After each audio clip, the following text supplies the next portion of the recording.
بھابھی مجھ پر رحم کریں، یہ دروازہ کھول دیں۔ پہلے ہی مجھ پر تمام دروازے بند ہو چکے ہیں، اگر آپ یہ دروازہ بھی مجھ پہ بند کر دیں گی تو میں بالکل بے بس ہو جاؤں گی۔ بھابھی کچھ تو خدا کا خوف کریں۔ میں اس گھر کے سامنے ہی بیٹھ گئی اور فریاد کرنے لگی۔ اچانک ہی مجھے اپنے پیچھے ایک مردانہ آواز سنائی دی، دنیا والے دروازہ بند کر دے تو اوپر والے کا دروازہ ہمیشہ ہی کھلا رہتا ہے۔ اللہ تعالیٰ اپنے دروازہ انسانوں پر کبھی بند نہیں کرتا۔ لوگوں سے مدد مانگنے سے بجائے تم اللہ تعالیٰ سے مدد مانگو، اللہ تعالیٰ تمہاری مدد ضرور کریں گے اور تمہیں اس مشکل سے باہر نکالیں گے۔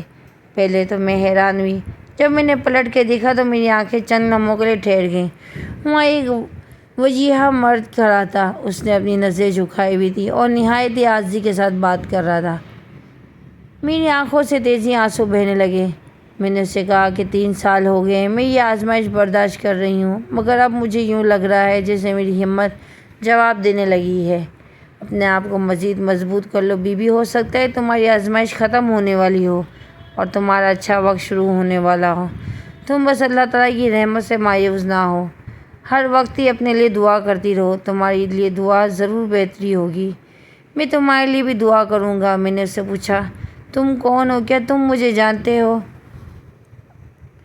میری بات سن کے اس کے چہرے پہ ایک پھیکی سی مسکراہٹ آ گئی۔ اس نے تیزی سے نفی میں سر ہلایا اور مجھے کہنے لگا، نہیں، میں تمہیں نہیں جانتا۔ اس کے بعد اس نے مجھ سے کوئی بات نہیں کی اور خاموشی سے وہاں سے چلا گیا۔ میں اس کی پیٹھ کو دیکھتی رہی جب تک وہ میری نظروں سے سامنے سے ہی اوجھل نہیں ہوا، اور تب تک میں وہیں کھڑی رہی۔ اس کی باتوں سے مجھے ہمت ملی تھی اور میرے دل میں ایک دوبارہ سے امید کی کرن جاگی تھی۔ میرا ایمان دوبارہ سے پختہ ہونے لگا تھا۔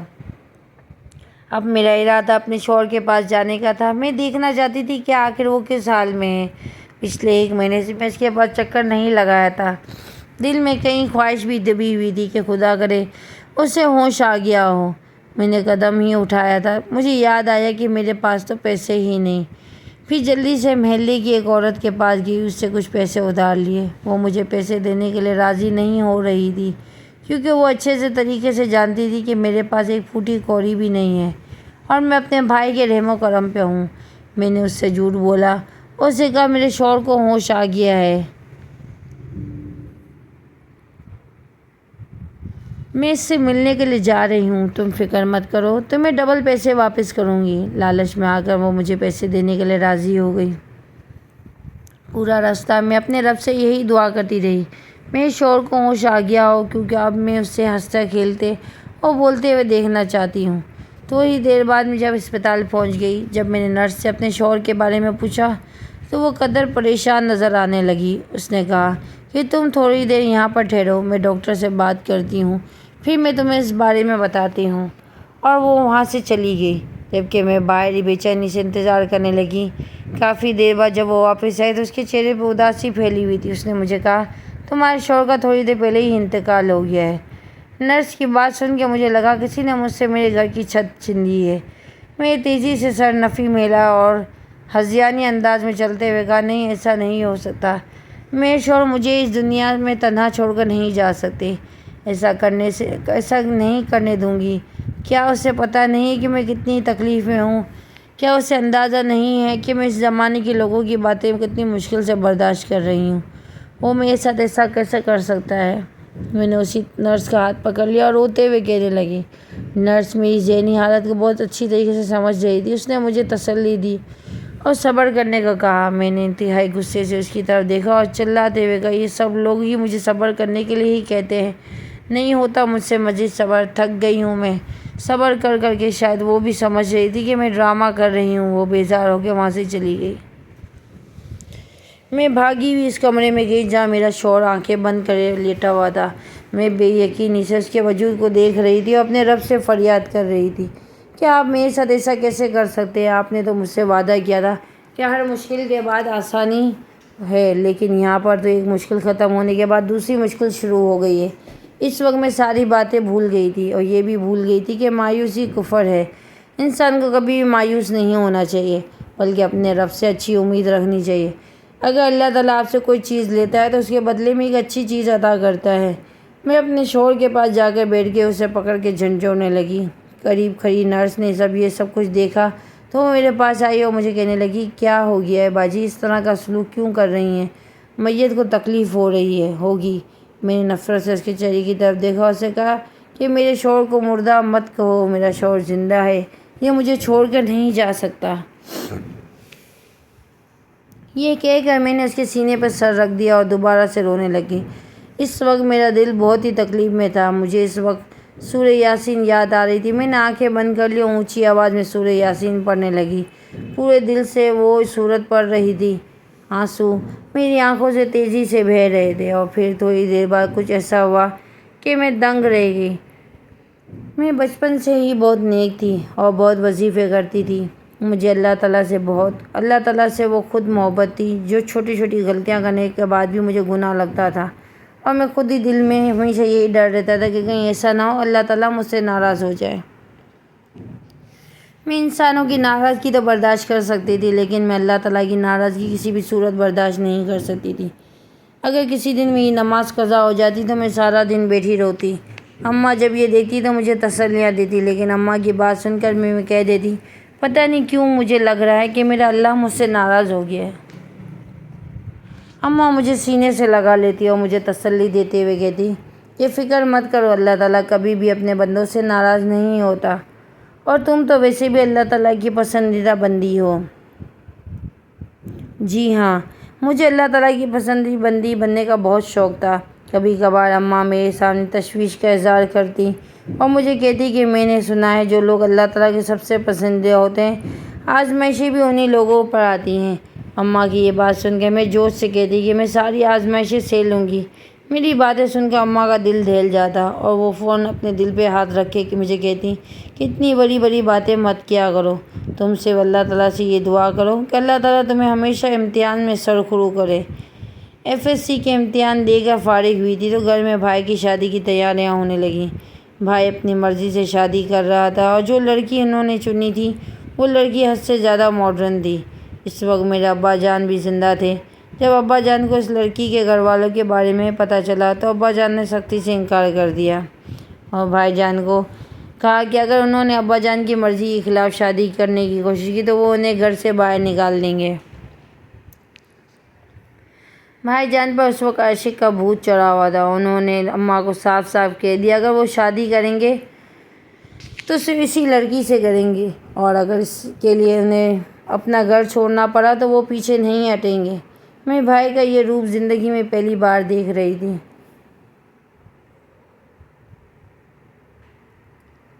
اور مجھے بہت افسوس ہو رہا تھا کہ ابا جان نے اپنی ساری زندگی بھائی جان کے لیے لگا دی تھی۔ وہ بھائی جان ہر خواہش منہ سے نکالنے سے پہلے ہی خود پوری کر دیتے تھے۔ مجھے اچھی طرح سے یاد تھا ایک بار بھائی کو موٹر سائیکل دلانے کے لیے انہوں نے اپنی سب سے قیمتی زمین بیچ دی تھی، اور اس زمین سے وہ بے حد محبت کرتے تھے۔ ہم جب بھی گاؤں جایا کرتے تھے تو ابا اس زمین پہ گھنٹوں بیٹھے رہتے تھے۔ جب میرے ابا سے پوچھتی تو وہ مجھے کہتے تھے کہ اس زمین پر انہوں نے اپنے باپ کے ساتھ مل کر کام کیا ہے اور وہ اس زمین سے انہیں بہت زیادہ محبت ہے۔ اگر ان کا بس چلے تو وہ دوبارہ اس زمین پر ہی گھر بنائیں گے۔ جب ابا نے وہ روز زمین میں بیچی اور وہ کاغذات کسی اور کے حوالے کیے تو ان کی آنکھوں میں آنسو چمک رہے تھے۔ مجھے اس وقت اپنے بھائی پر بہت غصہ آیا تھا جو پتھر کا انسان تھا۔ اس کے اندر لگتا تھا کہ احساسات اور جذبات ہے ہی نہیں۔ میں جب بھی اسے سمجھاتی وہ دونوں ہاتھ جوڑ کے مجھے خاموش رہنے کو کہتا اور میرا مذاق بناتا۔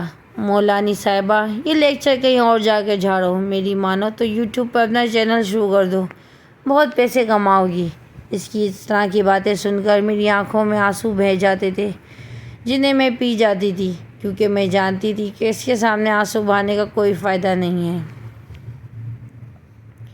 جب اسے اپنے والدین کے آنسو نہیں دکھائی دیتے تو پھر میں کس کھیت کی مولی تھی۔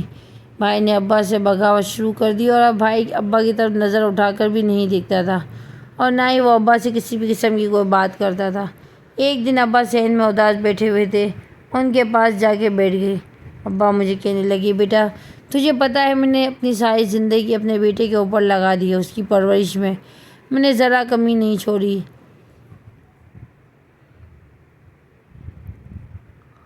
میں اسے ایک بہت ہی اچھا انسان بنانا چاہتا تھا۔ اب مجھے لگ رہا تھا کہ میں بہت بری طرح سے ناکام ہو گیا ہوں۔ یہ کہہ کے ابا پھوٹ پھوٹ کے رونے لگے۔ ابا کو میں نے زندگی میں پہلی بار پھوٹ پھوٹ کے روتے ہوئے دیکھا تھا۔ اسی وقت میں بھائی جان گھر کے اندر داخل ہوا۔ ابا کو روتا ہوا کہنے لگے، مہربانی کریں ابا، یہ ڈرامے کسی اور کے سامنے جا کر لگائیں۔ اچھی طرح سے پتہ ہے کہ آپ یہ سب کھیل اس لیے کھیل رہے ہیں کہ مجھے اپنے مقصد کے پیچھے ہٹا سکیں، لیکن میں آپ کو ایک بات بہت اچھی طریقے سے بتا دیتا ہوں کہ ہر صورت اس لڑکی سے ہی شادی کروں گا، اور اگر کسی نے میرے ساتھ زبردستی کرنے کی کوشش کی تو پھر میں لحاظ نہیں کروں گا۔ بھائی کی بات سن کر میں چیخ پڑی۔ میں نے اس سے غصے سے کہا، تم اپنے باپ سے کس لہجے میں بات کر رہے ہو؟ اس لہجے میں ہی بات کر رہا ہوں جس لہجے میں مجھے بات کرنی چاہیے۔ یہ کہہ کے وہ کمرے میں چلا گیا۔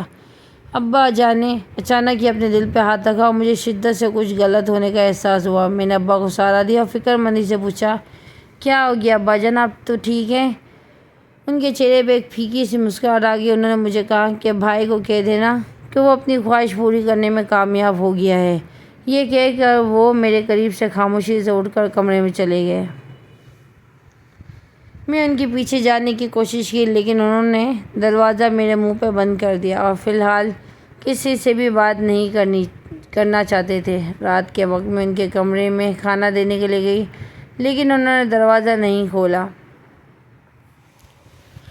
اماں نے بھی مجھے روک دیا اور کہنے لگی، ارے اس شخص کے اتنے زیادہ نخرے ہیں، نہ اٹھا۔ اماں بھی اس وقت صرف اور صرف اپنے بیٹے کا ساتھ دے رہی تھی۔ میں نے کہا کہ آپ لوگ کچھ خدا کا خوف کر لیں۔ آپ جس انسان کے بارے میں بات کر رہی ہیں وہ انسان آپ کا شوہر ہے۔ اس نے اپنی ساری زندگی آپ کے ساتھ گزاری ہے۔ اماں منہ ہی منہ میں بڑبڑانے لگی۔ مجھے اندازہ ہو گیا تھا کہ اس گھر میں میری کوئی بھی عزت نہیں ہے اور میرے ابا کے علاوہ کوئی بھی میری باتوں کو اہمیت نہیں دیتا تھا۔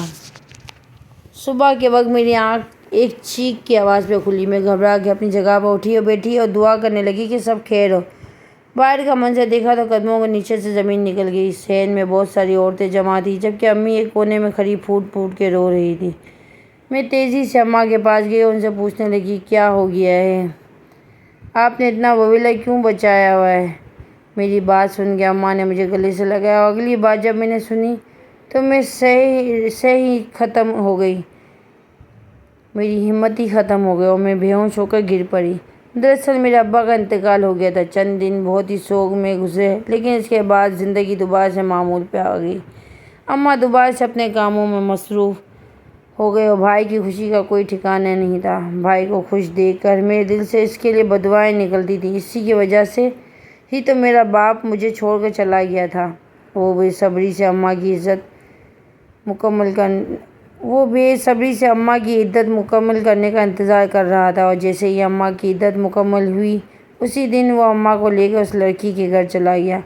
مجھے اس قدر جلد بازی کی بالکل بھی امید نہیں تھی۔ میں اسے کہنا چاہتی تھی، خدا کے لیے تھوڑا سا صبر کر لو، زیادہ نہیں تو 6 مہینے کے لیے ہی رک جاؤ۔ پھر یوں ہی میری بھابھی ہمارے گھر میں آ گئی اور وہ عورت مجھے بالکل بھی پسند نہیں تھی۔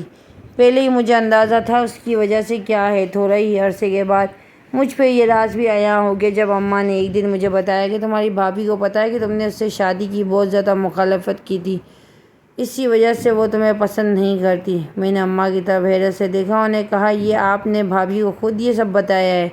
اماں نے تیزی سے نفی میں سر ہلایا اور کہنے لگی، میں نے اسے کچھ بھی نہیں بتایا، یہ تمہارے بھائی کی کرم نوازی ہے۔ بھائی اور بھابھی دونوں ہی مجھے پسند نہیں کرتے تھے اور مجھے دیکھ کے چہرے پھیر لیتے تھے۔ بھابھی مجھ سے ضروری بات کے علاوہ اور کوئی بات نہیں کرتی تھی۔ تھوڑے ہی عرصے کے بعد اچانک ہی انہیں میری شادی کی فکر ہونے لگی۔ اس وقت میری عمر صرف اور صرف 19 سال تھی اور میں اس عمر میں شادی نہیں کرنا چاہتی تھی۔ مجھے پڑھنے کا شوق تھا اور میں تعلیم حاصل کرنا چاہتی تھی۔ ایک دن میں اپنے کمرے میں بیٹھی کتابیں پڑھ رہی تھی کہ اچانک ہی دروازے پہ دستک ہوئی۔ اندر داخل ہونے کی اجازت دی تو بھابھی مسکراتے ہوئے میرے کمرے کے اندر داخل ہوئی۔ ان 6 مہینوں میں پہلی بار انہوں نے مسکرا کر میری طرف دیکھا تھا۔ مجھے خوشگوار حیرت ہو رہی تھی۔ میں نے ان کے لیے جلدی سے بیٹھنے کے لیے جگہ بنائی۔ وہ میرے قریب آ کے بیٹھ گئیں اور مجھے کہنے لگی، میں ایک امید لے کر تمہارے پاس آئی ہوں، مجھے مایوس مت کرنا۔ وہ بظاہر مسکراتے ہوئے مجھ سے بات کر رہی تھی، لیکن ان کے لہجے کی چبھن کو میں اچھی طریقے سے نوٹ کر رہی تھی۔ وہ مجھے شدت سے کچھ غلط ہونے کا احساس ہوا۔ میں نے بھابھی سے پوچھا کہ آپ کس بارے میں بات کر رہی ہیں؟ مجھے کہنے لگی، دراصل میں تمہاری شادی کے حوالے سے تم سے بات کرنے کے لیے آئی ہوں۔ میرا ایک کزن ہے، وہ بہت اچھا ہے اور نیک ہے، تمہارے لیے بالکل ٹھیک رہے گا اگر تم ہاں کر دو۔ تو کیا میں تمہارے رشتے کی بات چلاؤں؟ بھابھی کی بات سن کے میں تڑپ اٹھی۔ میں نے تیزی سے نفی میں سر ہلایا۔ انہوں نے کہا، ایسا نہیں کریں، آپ اچھی طرح سے پتہ ہے کہ میں پڑھائی کرنا چاہتی ہوں، میری پڑھائی میں شادی کو رکاوٹ نہ بنائیں۔ وہ ایک دم ہی غصے میں آ گئے اور مجھے کہنے لگی کہ میرے شوہر کے پاس اتنے پیسے نہیں ہیں کہ تمہارے اخراجات مزید اٹھائیں۔ ایک تو ہم تم پر احسان کر رہے ہیں اور تمہاری شادی ایک بہت ہی اچھے طریقے سے کر رہے ہیں، اور دوسرا تم ہمیں ہی نخرے دکھا رہی ہو۔ میں نے اپنی بھابھی کو کہا کہ آپ کا شوہر میرا بھائی بھی ہے اور آپ مجھ پر کس قسم کی کوئی احسان نہیں کر رہے، بلکہ میرا پورا حق ہے، اس گھر پر میرا بھی حق رکھتی ہوں اور ابا کی جائیداد کے اوپر بھی حق رکھتی ہوں، اس لیے مجھے دوبارہ یہ طعنہ دینے کی کوشش مت کیجیے گا۔ میں نے انہیں اتنا انتہائی غصے سے کہا اور اپنے کمرے میں سے چلے جانے کا اشارہ کیا۔ میں نہیں جانتی تھی کہ مجھے اس کی کتنی بڑی سزا بھگتنی پڑے گی۔ شام کے وقت میرا بھائی انتہائی غصے سے میرے کمرے میں آیا اور مجھ پہ چیختے ہوئے کہنے لگا، تمہاری ہمت بھی کیسے ہوئی میری بیوی کے ساتھ بدتمیزی کرنے کی؟ میں نے اپنے بھائی کو کہا کہ اس کے ساتھ کوئی بھی قسم کی بدتمیزی نہیں کی، بلکہ میں نے صرف اور صرف اپنے حق کے لیے آواز اٹھائی ہے اور تعلیم حاصل کرنا میرا حق ہے۔ جہاں تک پیسوں کا سوال ہے تو آپ پیسوں کی فکر مت کریں، میرا باپ میرے لیے اتنے پیسے تو چھوڑ کے گیا ہی ہے کہ میں اپنی تعلیم عزت کے ساتھ مکمل کر سکوں۔ میں کوئی تعلیم مکمل نہیں کرنے دے گا تب تک تم نکاح کی تیاریاں شروع کرو، ایک ہفتے بعد تمہارا نکاح ہے۔ یہ کہہ کے وہ کمرے سے نکل گیا اور کمرے کا دروازہ بھی باہر سے لاک کر دیا۔ میں اونچی آواز سے چلانے لگی اور دروازہ کھولنے کے لیے کہنے لگی۔ پورا دن کمرے کے اندر ہی قید ہی رہی۔ شام کے وقت اماں نے دروازہ کھولا اور مجھے ڈانٹتے ہوئے کہا کہ جب تمہیں ایک بھائی کی شادی کے لیے کہہ رہا ہے تو تم اس کی بات مان کیوں نہیں لیتی؟ اگر تم ایسا ہی کرتی رہی تو وہ دونوں مل کر تمہیں گھر سے باہر نکال دیں گے۔ اماں کی یہ بات سن کے میں بے چینی سے ان کے چہرے کی طرف دیکھا۔ میں نے ان سے پوچھا، اگر وہ یہ سب کریں گے تو آپ کچھ نہیں بولیں گی؟ اماں نے تیزی سے نفی میں سر ہلایا اور مجھے کہا، نہیں، اس بار میں کچھ بھی نہیں کر سکتی کیونکہ میں خود اپنے بیٹے کی رحم و کرم میں ہوں۔ بھابھی نے بھائی کو مکمل طور پہ اپنے قابو میں کر لیا تھا۔ میں نے بھی بھائی کو کہہ دیا کہ ایک شرط پہ میں نکاح کروں گی، اگر آپ مجھے مزید 2 جماعتیں پڑھنے کی اجازت دیں گے۔ میں نے انہیں کہا کہ بے شک میرا یونیورسٹی میں داخلہ نہ کروائے، مجھے گھر میں ہی بیٹھ کے پڑھنے کی اجازت دے دیں، اس کے ساتھ ساتھ مجھے 2 سال کا عرصہ بھی چاہیے۔ بھابھی کہنے لگی، ٹھیک ہے، ہم کسی بھی قسم کا کوئی مسئلہ نہیں ہے۔ پھر بھی ایسا ہوا کہ پھر میں اپنی کزن کو لے کر میرے گھر آ گئی۔ اب صرف رشتہ طے ہونا تھا اور شادی کو 2 سال کے بعد ہونی تھی۔ لڑکے والے میری سوچ سے بھی زیادہ اچھے تھے اور بہت سلجھے ہوئے تھے اور تعلیم یافتہ لوگ تھے۔ لڑکے کی ماں نے مجھے تسلی دی تھی اور کہا تھا، تم فکر مت کرو، شادی کے بعد بھی تم جب تک پڑھنا چاہو گی وہ تمہیں پڑھنے کی اجازت ملے گی۔ پہلے بھابھی نارمل تھی، لیکن جب انہوں نے دیکھا کہ میرے سسرال والے تو بہت زیادہ اچھے ہیں اور وہ میرا بے حد خیال رکھتے ہیں تو ان کے انداز بھی بدلنے لگے۔ اٹھتے بیٹھتے مجھے ہی عجیب و غریب باتیں کہتی۔ کبھی کبھار تو وہ مجھے بھی یہ کہتی تھی کہ لگتا ہے کہ تمہارا ان لوگوں کے ساتھ پہلے ہی کوئی رابطہ تھا، اسی وجہ سے تو وہ لوگ تمہارے دیوانے ہو گئے ہیں۔ مجھے بھابھی کی باتوں سے کوئی فرق نہیں پڑتا تھا، میں تو شکر ادا کرتی تھی کہ مجھے اتنے اچھے لوگ مل گئے ہیں۔ جب ساس نے مجھے کہا کہ میں شادی کے بعد یونیورسٹی جا سکتی ہوں تو اس دن میری خوشی کا کوئی انتہا نہیں تھی۔ میں نے اپنے بھائی کو کہہ دیا کہ اب میرا جلد سے جلد نکاح کر دے، مجھے نکاح کرنے میں کوئی بھی مسئلہ نہیں ہے۔ اس وقت بھابھی چلانے لگی اور کہنے لگی، دیکھو کیسے اپنے منہ سے اس طرح کی باتیں کر رہی ہے۔ ارے کیا تمہیں ذرا بھی شرم نہیں ہے؟ تم لڑکیاں اپنے منہ سے یہ سب کیسے کہتی ہو؟ بالکل بھی اچھی نہیں لگتی۔ میں انتہائی بیزاریت سے بھابھی کے چہرے کی طرف دیکھا اور انہیں کہا کہ آپ کو یاد ہے تو کچھ عرصے پہلے آپ بھی مجھ سے یہی بات کرتی تھی اور میری منتیں کر رہی تھی کہ میں ہاں کر دوں، اور اب جب میں خود ہی ہاں کر رہی ہوں تو پھر یہ ڈرامے لگانے کا کیا مقصد دیکھا آپ نے؟ یہ مجھ سے کتنی بدتمیزی کرتی ہے۔ بھابھی دوبارہ سے بھائی کی طرف متوجہ ہو گئی، لیکن بھائی نے اس بار بھابھی کی طرف توجہ نہیں دی اور مجھے کہنے لگے، ٹھیک ہے، تمہارا نکاح 1 ہفتے کے بعد طے کر دیں گے۔ اب تمہیں مزید اس گھر میں برداشت نہیں کر سکتا۔ یہ کہہ کے وہ وہاں سے چلے گئے۔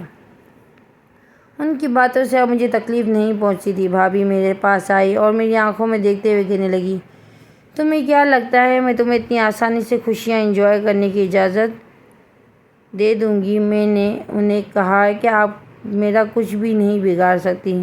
اپنے رب پر پورا یقین ہے، میرا رب ہر موڑ پر میری مدد کرے گا اور آپ کی ساری چالیں ناکام ہو جائیں گی۔ 2-3 دن رہتے تھے نکاح کو، میں چھت پہ گئی کپڑے پھیلانے کے لیے۔ مجھے یہ سب کرنے کے لیے بھابھی نے ہی کہا تھا۔ جیسے میں کپڑے پھیلا کے فارغ ہوئی، اچانک ایک لڑکا پھلانگ کر میری چھت پر آ گیا۔ اسے دیکھ کر میں گھبرا گئی۔ میں نے اس سے پوچھا کہ تم کون ہو، یہاں کیا کر رہے ہو؟ وہ اونچی آواز میں کہنے لگا، ارے تم نے خود ہی تو مجھے بلایا تھا اور اب خود ہی مکر رہی ہو۔ مجھے لگ رہا تھا کہ تم گھبرا رہی ہو، لیکن میرے ہوتے ہوئے تمہیں گھبرانے کی ضرورت نہیں۔ ہم دونوں نے ایک دوسرے کے ساتھ سچی محبت کی ہے، اور اب جب اپنی محبت کے لیے آواز اٹھانے کا وقت آیا تو پھر شرم کیسی؟ امی بھی چھت پر ہی میرے ساتھ ہی موجود تھیں۔ میں نے خوف سے امی کے چہرے کی طرف دیکھا۔ امی نے اس لڑکے کو کہا، اے تم کو جو بھی کوئی ہو یہاں سے دفع ہو جاؤ۔ اسی وقت بھابھی وہاں پر چلی آئی اور وہ ویلا مچاتے ہوئے کہنے لگی، ارے دیکھا، میں کہتی تھی نا اس لڑکی کا کچھ لچھن ٹھیک نہیں لگتے، لیکن کوئی میری بات پہ یقین نہیں کرتا تھا۔ بھائی بھی وہیں پہ چلا آیا اور پھر بھابھی نے اپنے پاس سے کہانی بنا کر بھائی کو سنائی۔ وہ لڑکا بھی بھابھی کا ساتھ دے رہا تھا۔ تینوں ایک طرف ہو گئے اور میں نے بے یقینی سے اماں کی چہرے کی طرف دیکھا۔ مجھے حیرانگی ہو رہی تھی کہ امی کچھ بول کیوں نہیں رہی تھی۔ وہ اچھی طرح سے جانتی ہیں کہ میرا اس لڑکے کے ساتھ کوئی تعلق نہیں ہے۔ سب سے زیادہ تکلیف تو مجھے اس وقت ہوئی جب میری امی نے بھی ان لوگوں کا ساتھ ہی دیا، اور پھر جو بھابھی نے اسی وقت میرا نکاح اس لڑکے سے کر دیا۔ جب میں وہاں سے رخصت ہو رہی تھی تب میرے سامنے آ گئی، انہوں نے ہاتھ جوڑ دیے اور مجھے کہنے لگی، میں تمہارے لیے کچھ بھی نہیں کر سکتی۔ اگر میں تمہارے خلاف جانے کی کوشش کرتی تو پھر تمہاری بھابھی میرا جینا حرام کر دیتی۔ تمہیں پتہ ہے کہ مجھے اس عمر میں لڑائی جھگڑوں سے بہت زیادہ ڈر لگتا ہے۔ میں خاموشی سے معاملہ نپٹانا چاہتی تھی۔ میں نے اماں کی طرف شکایتی نظروں سے دیکھا۔ انہوں نے کہا، یا تو آپ میری سگی ماں نہیں ہیں یا پھر آپ کو مجھ سے محبت نہیں ہے۔ 1 ہفتے سے میں جس آدمی کے ساتھ اپنی زندگی گزارنے کے خواب دیکھ رہی تھی، وہ سارے خواب چکنا چور ہو گئے تھے۔ میرا رشتہ کہیں اور طے ہوا تھا اور میرا نکاح کسی اور لڑکے کے ساتھ ہو گیا تھا۔ جب وہ آدمی مجھے اپنے ساتھ لے کر اپنے گھر گیا تب میں بہت زیادہ گھبرا رہی تھی۔ اس کی ماں مجھے دیکھ کر ہی غصے سے اس سے پوچھنے لگی، یہ لڑکی کون ہے؟ مجھے یہ نہ کہنا تو نے اس لڑکی سے نکاح کر لیا ہے۔ اماں تم بالکل ٹھیک سوچ رہی ہو، میں نے اس لڑکی سے نکاح کر لیا ہے اور آج سے یہ میری بیوی ہے۔ اس کو گھر میں بالکل ویسی عزت ملنی چاہیے جیسے عزت کی یہ مستحق ہے، اور اگر کسی نے بھی اس کے ساتھ بدتمیزی کرنی یا اسے تکلیف پہنچانے کی کوشش کی تو میں خود ہی اس سے دیکھ لوں گا۔ فی الحال میں ایک ضروری کام سے جا رہا ہوں، واپس جا کر آپ کو ساری تفصیل بتاتا ہوں۔ اس نے اپنی بہن کو آواز دی۔ اس کی بہن نے مجھے اس کمرے میں لے کر چلی گئی۔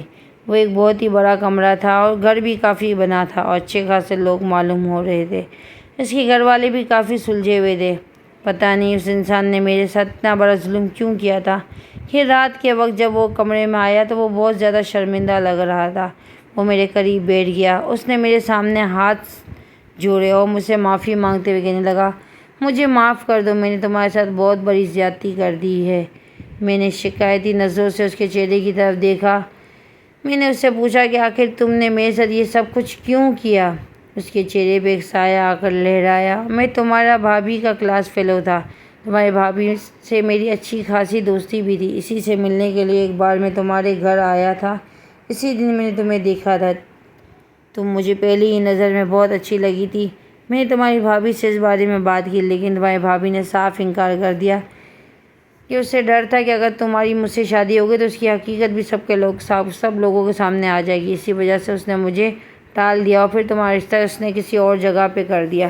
لیکن تھوڑے ہی عرصے بعد اسے اندازہ ہو گیا تھا کہ تمہارے سسرال والے بہت اچھے ہیں اور اس کے شوہر سے زیادہ پیسہ ہے تمہارا شوہر کماتا ہے۔ یہ بات اب اسے ہضم نہیں ہو رہی تھی۔ اسے اپنی غلطی کا احساس ہو رہا تھا۔ وہ تمہیں کسی اور ایسی جگہ پھینکنا چاہتی تھی جہاں پر تمہارے لیے زندگی گزارنا مشکل ہو جائے۔ اسی لیے اس نے یہ پلان بنایا اور مجھے بھی اسی پلان میں شامل کر دیا۔ اس وقت میرے ذہن میں صرف اور صرف ایک ہی چیز تھی میں بس تمہیں کسی طرح سے حاصل کر لوں، کیونکہ میں تم سے بہت محبت کرتا تھا۔ میں نے اب تم سے نکاح تو کر لیا، لیکن اب مجھے اپنی غلطی کا بھی احساس ہو رہا ہے کہ مجھے تمہارے ساتھ اتنی بڑی زیادتی نہیں کرنی چاہیے تھی۔ اس نے میرا ہاتھ پکڑا اور مجھے تسلی دیتے ہوئے کہا، فکر مت کرو، میں تمہارے گھر والوں کو حقیقت کے بارے میں جا کر بتا دوں گا۔ میں انہیں سب سچ بتا دوں گا، اس میں تمہارا کوئی بھی قصور نہیں ہے۔ تمہاری بھابھی نے ایک چال چلی تھی اور اس نے ایک تصویر میرے سامنے کی جس میں وہ میری بھابھی کے ساتھ بیٹھا ہوا تھا۔ اس نے مجھے مسکراتے ہوئے کہا، ان تصویروں کو بھی میں نے سب کو دکھانا ہے۔ مجھے یقین ہے کہ یہ تصویریں دیکھنے کے بعد تمہارا بھائی بھی اپنی بیوی سے شدید نفرت ہو جائے گی۔ اس شخص کی باتیں سن کے ایک لمحے کے لیے میں بہت زیادہ خوف زدہ ہو گئی۔ وہ شخص میری سوچ سے بھی زیادہ خطرناک تھا۔ میں نے اسے کہا کہ میرے ساتھ جو کچھ بھی ہونا تھا وہ تو ہو ہی گیا ہے، اور تم اچھے انسان معلوم ہوتے ہو۔ اگر تم مجھ سے وعدہ کرو گے، ساری زندگی میرے ساتھ وفا کرو گے اور میری ضرورت کا خیال رکھو گے، تو پھر مجھے کسی بھی چیز کی ضرورت نہیں ہے۔ دراصل میں ایک اچھی عادت تھی کہ میں بہت جلدی حالات کو قبول کر لیتی تھی۔ وہ مسکرانے لگا اور کہنے لگا، تم مجھ پر اس وقت تک حرام ہو جب تک کہ میں تمہارے گھر والوں کو حقیقت کے بارے میں نہ بتا دیتا۔ پھر اس نے کہا کہ چلو اب تم بھی سونے کے لیے جاؤ، تم کافی زیادہ تھک گئی ہو گئی۔ میں خاموشی سے لیٹ گئی۔ اس دن مجھے بہت ہی پرسکون نیند آئی تھی۔ شادی کے تیسرے ہی دن وہ مجھے کہہ گیا کہ میں تمہارے گھر جا رہا ہوں اور آج ہی سارے راز فاش ہو جائیں گے۔ لیکن شام کے وقت مجھے جو خبر ملی وہ سن کے مجھے لگا کہ میرے قدموں کے نیچے سے زمین نکل گئی۔ میرے شوہر کا بہت ہی برے طریقے سے ایکسیڈنٹ ہو گیا تھا۔ میں بھاگی ہوئی اسپتال گئی تو مجھے پتہ چلا کہ وہ کومے میں چلا گیا ہے۔ جب سسرال واپس آئی تو سسرال والے مجھے قبول ہی نہیں کر رہے تھے اور مجھے طعنے دے رہے تھے کہ یہ سب کچھ تمہاری نحوست کی وجہ سے ہوا ہے۔ اگر تم میرے معصوم بچے کی زندگی میں نہ آتی تو اس کے ساتھ کبھی بھی یہ سب کچھ نہ ہوتا۔ ساس نے مجھے دھکے دے کے گھر سے باہر نکال دیا۔ میں روتی ہوئی دوبارہ اپنے گھر واپس چلی گئی۔ بھابھی کو میری حالت دیکھ کر بہت خوشی محسوس ہو رہی تھی۔ انہوں نے مجھے کہا کہ میں تمہیں ہمیشہ سے ہی تباہ برباد دیکھنا چاہتی تھی۔ یوں میں ان کے ساتھ ہی رہنے لگی، مگر بھابھی مجھ سے بہت نفرت کرتی تھی اور وہ مجھے بہت تکلیفیں پہنچاتی تھی۔ وہ ہر وقت مجھے باتیں سناتی رہتی تھی۔ میں سارے گھر کے کام کرتی لیکن اس کے باوجود بھی مجھے گالیاں سننے کو ملتی۔ بھائی بھی میری طرف دیکھنا بھی پسند نہیں کرتا تھا اور اماں تو بھابھی کی وجہ سے کچھ بھی نہیں کہتی تھی۔ انہیں یہی ڈر لگا رہتا تھا کہ میں ایسا نہ ہو، اگر وہ میرا ساتھ دے دیں تو بھابھی ان کے ساتھ کچھ برا کرنے لگ گئیں۔ اس دوران ہی 3 سال گزر گئے اور پھر 3 سالوں بعد بھابھی نے مجھے دھکے دے کر گھر سے نکال دیا۔ میں نے حیرت سے گردن اٹھا کر دیکھا تو میرا شوہر مجھے دیکھ کے مسکرا رہا تھا۔ اس نے مجھے کہا کہ وہ ہاتھ تھام لو۔ اس کی بات سن کر میں نے بے یقینی سے اس کے چہرے کی طرف دیکھا تو حیرت کی بات یہ تھی کہ اب کمرے میں کوئی بھی موجود نہیں تھا، نہ ہی وہاں پر کوئی نرس تھی اور نہ ہی کوئی مشین تھی۔ صرف ایک بستر تھا جہاں میرا شوہر لیٹا ہوا تھا اور میں اس کے قریب بیٹھی ہوئی تھی۔ میرے شوہر نے مجھے دوبارہ سے کہا، وہ ہاتھ تھام لو، وہ ہاتھ تھام لو گی تو تمہاری زندگی میں دوبارہ سے خوشیاں آ جائیں گی۔ یہ کہہ کر اس نے دوبارہ سے آنکھیں بند کر لی اور پھر اس کے ساتھ ہی میرے وجود کو جھٹکا لگا۔ میں نے دیکھا کہ میں اس وقت اپنے شوہر کے بیڈ پر سر ٹکا کر بیٹھی ہوئی تھی۔ قریب میں ہی وہی شخص کھڑا تھا جو مجھے گلی میں ملا تھا۔ میں روتے روتے وہیں پر سو گئی تھی اور تھوڑی دیر پہلے جو میں نے دیکھا تھا وہ ایک خواب تھا۔ مجھ پر یہ راز آشکار ہوگا کہ یہ شخص ذہین انسان تھا جس کا رشتہ بھابھی لے کر آئی تھی۔ یہ شخص مجھے پسند کرتا تھا۔ جب اس کو پتہ چلا کہ میرا نکاح کسی اور کے ساتھ ہو گیا ہے تو وہ مایوس ہو گیا، مگر اس کے دل سے میری محبت ختم نہیں ہوئی تھی۔ وہ 3 سال سے کنوارا تھا۔ اس نے کسی بھی عورت کی طرف نظر اٹھا کر نہیں دیکھا تھا۔ مجھے دیکھ کر اس نے دوبارہ سے نگاہیں جھکا لی اور مجھے کہنے لگا، میرے ساتھ چلیں۔ میں نے ایک نظر اپنے شوہر کو دیکھا۔ اس وقت ہی میرے سسرال والے وہاں پر چلے آئے اور مجھے دھکے دے کر ہسپتال سے باہر نکال دیا۔ وہ انسان مجھے اپنے ساتھ اپنے گھر لے گیا۔ اس کی ماں نے جب مجھے دیکھا تو وہ بھاگی ہوئی میرے پاس آئی اور مجھے گلے سے لگاتے ہوئے کہا، بیٹا، تمہیں اندازہ بھی نہیں کہ میرے بیٹے نے تمہارا کتنا انتظار کیا ہے۔ اور پھر وہ مجھے کہنے لگی، پتہ چلا ہے کہ تمہاری بھابھی نے تمہارے ساتھ کتنا برا سلوک کیا۔ مجھے حقیقی افسوس ہوا ہے، لیکن فکر مت کرو، اب تمہاری زندگی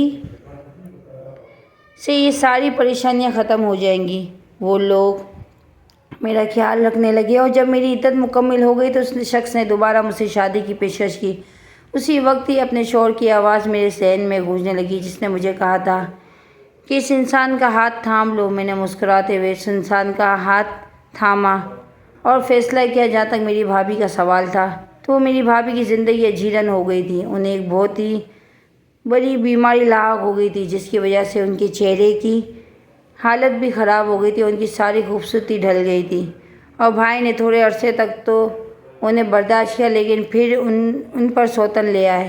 بھابھی بھی مجھ سے ایک بار معافی مانگنے کے لیے آئی تھی۔ میں نے انہیں معاف تو کر دیا تھا، لیکن ان کی دی ہوئی تکلیف مجھے آج بھی محسوس ہوتی ہے۔ میرے چینل کو لائک کریں، سبسکرائب کریں اور روز ویڈیو دیکھیں۔ اللہ حافظ۔